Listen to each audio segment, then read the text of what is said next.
pour régler eux-mêmes leurs divergences. Au début, lorsque l'opposition criait haut et fort qu'il y a une crise de légitimité, qu'on a des divergences par rapport au processus électoral, la majorité disait non, on n'a pas de problème. Mais aujourd'hui, finalement, tout le monde reconnaît qu'il y a des points de vue qui divergent. Et la seule solution, la seule voie pour trouver des solutions, c'est le dialogue. Non, attendez, il ne faut pas voir les choses sur ces tableaux-là. Nous risquerons d'induire le peuple congolais en erreur. Permettez-moi d'éclaircir certaines choses ici. J'ai ouï dire, il y a certains qui disaient que non, voilà, pourquoi on n'envisageait pas les élections. Est-ce que les problèmes en 2011 ne se posaient pas avec les gouverneurs des provinces? Non, c'est un peu ridicule parce qu'en 2011, les gouverneurs des provinces, comme aussi les assemblées provinciales et le Sénat, leur mandat courait toujours. Ils étaient légaux et ils étaient plutôt légaux et légitimes. En 2012, quand s'expirait leur mandat, il s'est posé un problème. Bureau de la CENI tombé. Pour des raisons que nous connaissons tous. Il aurait fallu attendre juillet 2013, plus d'un an et demi après pratiquement, pour que nous puissions installer le nouveau bureau de la CENI. Et le nouveau bureau de la CENI avait tout de suite commencé à proposer des solutions pour commencer par les élections locales que nous considérons comme étant déficit ou reliquat. Je crois que vous êtes un bon journaliste, vous pouvez regarder même dans les archives de Télé 50, ce que les amis disaient à cette époque, nous étions encore en 2013. Il faut un calendrier global. Toujours fixation sur un individu. En 2013-2014, on parlait de la possibilité d'organiser les autres élections où il y a dépassement des mandats, mais les gens n'étaient que fixés sur la personne de Joseph Kabila. Et le calendrier global aussi. Mais j'essaie de fixer, le calendrier global n'est qu'une conséquence. Alors maintenant, aujourd'hui, il se pose un problème en 2015. Le problème qui se pose, c'est qu'entre-temps, les gouverneurs des provinces et les assemblées provinciales sont en dépassement des mandats. Et le Sénat? Et les Sénats sont en dépassement des mandats, je dirais large dépassement des mandats. En même temps, nous nous approchons des autres élections et en même temps, nous avons des élections non tenues. Il faut être un magicien pour considérer que tout cela ne constitue pas un stock de problèmes. Si, pour les amis, je vais réfléchir par absurde, je vais imaginer aujourd'hui par quelle magie, je ne sais pas comment je pourrais me l'interpréter, que les régimes actuels s'effacent au profit d'un autre régime.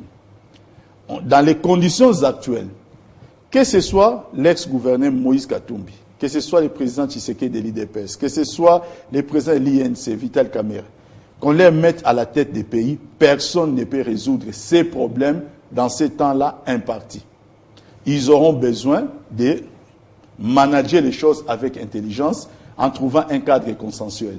Parce que nous sommes bités devant une réalité où je ne voudrais pas m'attarder sur l'établissement des responsabilités, mais les problèmes qui sont devant nous sont réels. Et les chefs de l'État trouvent l'intelligence de dire que, voilà, il y a des gens qui ont fait ils ont fait l'air plutôt, les problèmes de dialogue. J'essaie aussi de m'en accaparer, mais je donne la direction. Il a dit dans son dernier discours qu'il a attendu environ 5 mois pour observer s'il y aurait des propositions alternatives crédibles. La seule proposition qui sort de ce qu'ils appellent coalition ou dynamique de l'opposition, c'était de dire que nous sommes d'accord pour le dialogue, mais autour de la CENI. C'est ridicule comme argument. Vraiment ridicule. Donc ça veut dire qu'ils considèrent que oui, il y a un problème, mais ces problèmes-là du dialogue, nous voulons que ce soit autour de la CENI parce que nous pensons que Joseph Kabila, garant de la nation, est une partie du problème qui lui aussi doit se retrouver devant la CENI. Donc ils sont en train de faire un coup d'État institutionnel où ils voudraient que la CENI dirige maintenant les pays. C'est ridicule. Ça montre tout simplement qu'il n'y a pas d'argument crédible. Il y a juste un problème d'ego personnel, un problème de positionnement. Surtout pour les dissidents, il y a un problème de haine, un problème de jalousie. Ils ne peuvent pas comprendre comment cette personne que Dieu a mis à la tête de notre pays continue à réussir ce qu'il réussit.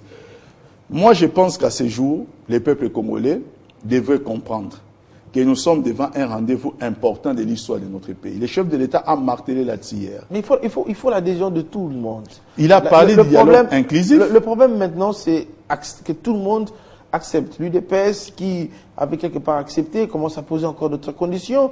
Bon, il y a une grande partie de l'opposition aussi qui est née, l'opposition nationaliste, tout ça. Il y a beaucoup de groupes. Il y a les anciens vice-présidents, j'ai vu, qui sont aussi des opposants. Zaïd Ngoma, Zaria Souberois.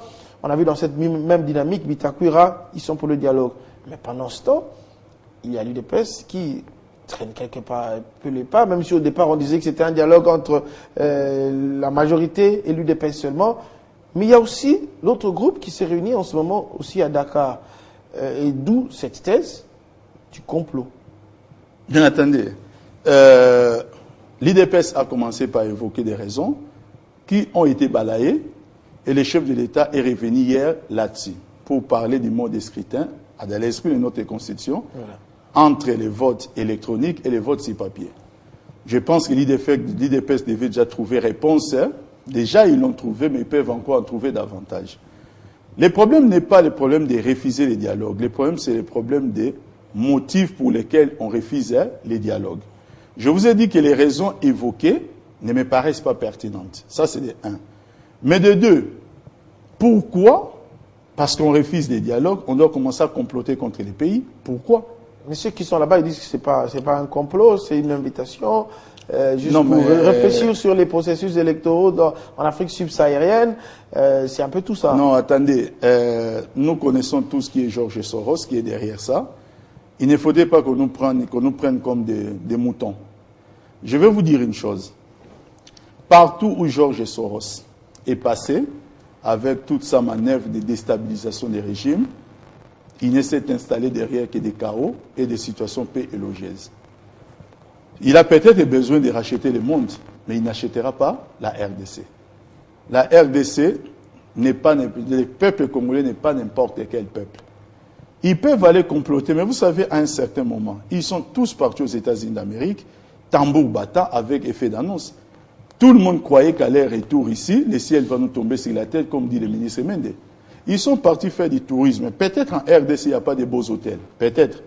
Mais moi, c'est l'attitude du Sénégal qui me dérange. Voilà pourquoi, déjà dans les réseaux sociaux, le Sénégal, et j'apprends que le Sénégal s'était excusé aussi. Non, je l'ai dit que moi, je viens personnellement d'initier une pétition, peut-être vous serez signataire, parce qu'il y a un contingent sénégalais, ici, au sein de la MONUSCO. La MONUSCO a pour mission dans notre pays, c'est pour stabiliser la paix. Nous réclamons, à travers cette pétition, le départ de ces contingents sénégalais au sein de la MONUSCO. Le peuple congolais va faire pression. Parce que nous trouvons inadmissible qu'un pays, à travers l'Organisation des Nations Unies, vienne agir dans notre pays pour renforcer la paix et maintenir la paix, mais que leur gouvernement cherche à s'aimer les mécanismes ou les tares du désordre dans notre pays. C'est que nous n'avons jamais fait. Mais qu'est-ce qui vous pousse à dire ça? Parce que au dire de ces personnes, je dis une réunion juste pour réfléchir sur les processus. Je répète en disant... C'est quelle goutte qui fait dire que tiens, c'est un complot? Je tiens à les répéter qu'on ne nous prenne pas pour des moutons. Je ne sais pas si en République démocratique du Congo, un État étranger ne peut inviter que l'opposition et la Cinco, des gens dont les positions sont connues, pour réfléchir sur la matière électorale, comme si les gens de la majorité n'ont pas besoin de réfléchir. Je dis déjà que la Cinco s'est retirée, il y a cette mise en garde. Non, mais attendez, il s'est passé un feuilleton intéressant. Je me rappellerai, c'est M. Jean-Marie Samba ici, qui avait annoncé le départ de l'abbé Santédi. Avec les autres, l'avocat de la Cinco a lancé un démenti pour dire que cela n'était pas vrai. Ce communiqué devient ridicule. Il faudrait juste que la Cinco comprenne aujourd'hui que comme ils le disent, qu'ils sont une église au milieu du village, qu'il les reste. Nous sommes toujours très mal à l'aise. Si les curés sont en train de me suivre, qu'ils comprennent que nous sommes toujours mal à l'aise de contredire les hommes en soutane. C'est-à-dire, les soutanes qu'ils portent méritent notre respect et doivent forcer notre respect. Qu'aujourd'hui, je contredise un adversaire politique, avec mes mots, avec mon style, et quelquefois je suis un peu taquin. La politique, c'est l'art de la dérision et de l'autodérision. Ça passe. Mais figurez-vous que je suis obligé quelquefois de le faire contre certains curés parce qu'ils s'invitent à la politique. Alors que la Constitution, mais aussi le contexte mondial aujourd'hui, demandent à ce que les curés ne s'occupent pas de la politique. Que les curés gardent leur soutien pour l'évangélisation. Qu'ils prient pour les autorités. qu'il fasse comme ce Kiré paraguayen, qui lorsqu'il a voulu se présenter aux élections, il a commencé par démissionner. Sinon, en même temps qu'ils acceptent que quelquefois, s'ils veulent faire de la politique, que nous aussi, sans soutien, nous puissions les considérer comme des adversaires politiques. Et là, maintenant qu'ils assument. Parce que là, il y a un grand homme de Dieu envers qui j'ai beaucoup de respect, c'est un Américain. Il a fait une déclaration. Il a dit ceci. Moi, je suis républicain. Je n'aime pas les démocrates. C'était à l'époque de Bill Clinton. Mais Bill Clinton, aujourd'hui démocrate, il est président des États-Unis d'Amérique. En tant que tel, la Bible me donne l'obligation de prier pour lui. Parce que je dois prier pour notre président. Et je dois l'aimer. Voilà des positions respectables. C'est-à-dire, quand nous sommes dans l'église, nous avons besoin de regarder que la position du Christ est la position de l'évangile. Dans l'église, ce n'est pas un cadre pour faire la politique ou lire des communiqués à tout va. Que les curés qui commencent à se ridiculiser avec un abbé qui part, ou bien un curé qui part au Sénégal, il y a un démenti d'un avocat, après il y a une mise au point. J'ai vu encore les points de l'interview de l'archevêque Monseigneur Monsengo ce matin sur Jeune Afrique. Ils entrent dans un terrain où visiblement ils sont seuls à devenir mal à l'aise. Maintenant, que voudrait-il? Appeler de nouveau les jeunes catholiques que nous sommes, aller encore voir l'annonciature. Je ne sais pas qu'est-ce qu'ils veulent encore. Ils n'ont qu'à rester à leur place. Ils n'ont qu'à rester à leur place. D'accord. On va terminer avec toujours le dossier de ceux qui sont au niveau de Dakar et l'incident que ça a pu causer sur le plan diplomatique, puisque Kinshasa a également accusé le Sénégal d'abriter une réunion avec des comploteurs. Parmi les décisions, il y a un fonds qui a été créé, un fonds citoyen, justement, qui projetterait, on n'a pas encore tous les détails, des mouvements à Kinshasa. Mais si je vous le dis, j'ai dit ça tout à l'heure que nous appelons cela complot, c'est dans ce sens-là. Mais le chef de l'État a été clair là-dessus. Nous n'allons pas nous étarder là-dessus, nous allons seulement relayer le discours du chef de l'État pour rassurer les peuples congolais que là où ils promettent la mort, les garants de la nation que vous avez élus promettent la vie. Et là où ils iront casser, lui viendra reconstruire. Donc, nous ne savons pas ce qu'ils ont dans leur tête. Nous ne savons pas pourquoi ces pays, ils sont habitués de se réunir à Fatima et partout. Nous savons pourquoi les pays n'étaient plus assez... peut-être les cadres n'avaient plus la capacité de pouvoir les accueillir. Ils devaient partir dans un pays étranger avec les considérations que nous connaissons tous. Mais il faut qu'ils sachent... Ils ont quand même le droit de voyager. Ils sont libres de voyager. Personne n'interdit à quelqu'un de voyager. La Constitution le dit. Personne n'interdit à quelqu'un de voyager, mais nous ne devons pas aller ailleurs pour comploter contre notre pays. Les peuples congolais vivent mal cette situation. Je vous dis la vérité. Quand nous parlons avec les gens, parce que vous savez, à un certain moment, notre opposition pensait qu'ils étaient devenus propriétaires des Quinois. Ils les pensaient. Je parle de Kinshasa. Et c'était une sorte d'escroquerie politique parce que les mêmes Quinois que nous rencontrons dans la rue, les mêmes Quinois que nous rencontrons dans certains quartiers, réputés même, comme on dit, quartiers difficiles, ils nous disent qu'ils sont contre cette manière de faire. Allons au dialogue. Du dialogue sortira des voies consensuelles et à partir de ces voies consensuelles, nous organiserons des élections crédibles et apaisées. Voilà au moins ce que le peuple congolais peut attendre aujourd'hui. Mais qu'ils viennent avec la mort, nous viendrons avec la vie. Merci. Papi Tamba, communicateur de l'AMP. Merci d'avoir réfléchi avec nous sur la situation politique en RDC, le discours du chef de l'État, mais également la réunion des opposants, et il faut le dire aussi qu'il y a la société civile sur invitation de la fondation allemande Konrad Adenauer, qui se retrouve aujourd'hui au Sénégal.